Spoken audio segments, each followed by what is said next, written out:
Before we go to Russia, we're going to discuss the Mongol invasion of Islam. Tremendously shattering blow to the flower of Islam, the golden age of Islam, the civilizing tendency of Islam, and how Europe benefited from Islam. This was destroyed by the Mongol invasion. The Islam of today that we hear about in the news and watch is a totally different animal, totally different from the Islam of the early Islamic conquest. And it's amazing when you study it, the difference. And there's a lot of factors that cause that, including colonialism. And, it's very complicated. So I'm only doing the surface, like I'm reading from the book I wrote to teach homeschoolers world history. A Bible believer looks at world history. You can find it on lulu.com, amazon.com, or at the Bible Baptist bookstore, or you can just follow me here. But it's a survey. There's all topics you should know about to be conversant in world history, but they're so deep. There's so much information. I've been so blessed by studying so many of these things deeply, but there's no point in getting lost in the weeds. I just want to go over this. And so if you're interested in it, I hope you will. There's many good scholarly works about these topics. The Mongol invasion of Islam is very important, I think, as determining one of those pivot points in history that changes everything after it. So let's begin talking about that. The Mongol invasion of Islam began in 1219. They annihilated the great trading cities of Central Asia, which were a bridge between China and the West. One source indicates that Genghis ordered as many as 1 million people executed on the same day. Now, what they called this, the Silk Road, this tremendous trading from China to the West that went on. Very interesting. There's been movies and books written about it, but these cities were being destroyed by Genghis Khan. One source indicated that Genghis ordered as many as 1 million people executed on the same day. Some cities were left only as tombs for thousands of corpses. His armies were so brutal, and even for a brutal era, thought to be so inhuman, that legends have arose that at the end of time, he and his bloodthirsty Mongol hordes, now demons, will arise out of hell to ravage the world. And you think about it, some people have said that they estimate that the Mongols killed 20% of the world's population at that time. There has been no greater natural disaster that I can think of since the flood, the great flood of Noah, that could imitate that if that's true.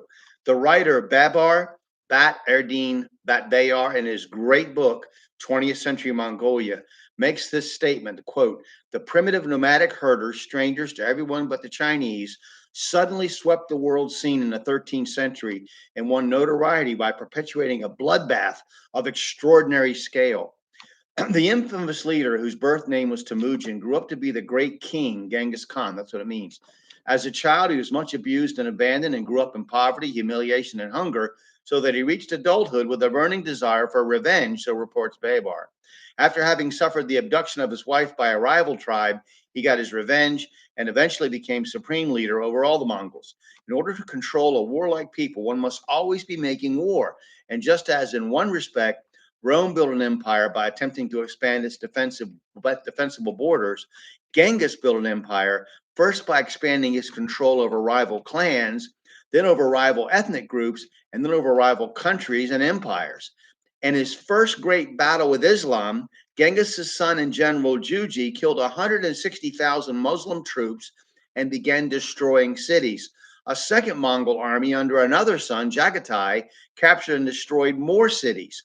Then, as Durant puts it, quote, "A third army under Genghis himself burned Bokhara to the ground, raped thousands of women, and massacred 30,000 men. Samarkand surrendered but was destroyed anyway and remained so for centuries." At Samarkand, a great trading city in Central Asia. Look it up.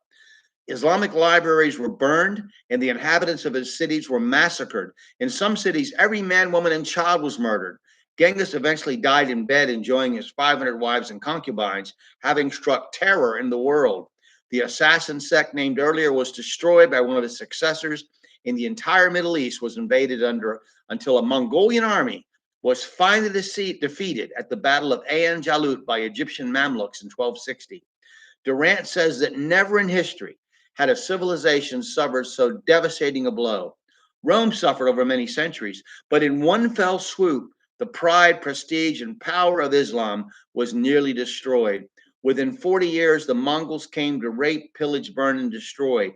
Islam never recovered from the total destruction and depopulation of its great centers of culture and power. Quote, for 5 centuries, Durant says, from 700 to 1200, it led the world in power, order, and extent of government, in refinement of manners and standards of living, in humane legislation and religious toleration, in literature, scholarship, medicine, and philosophy, unquote.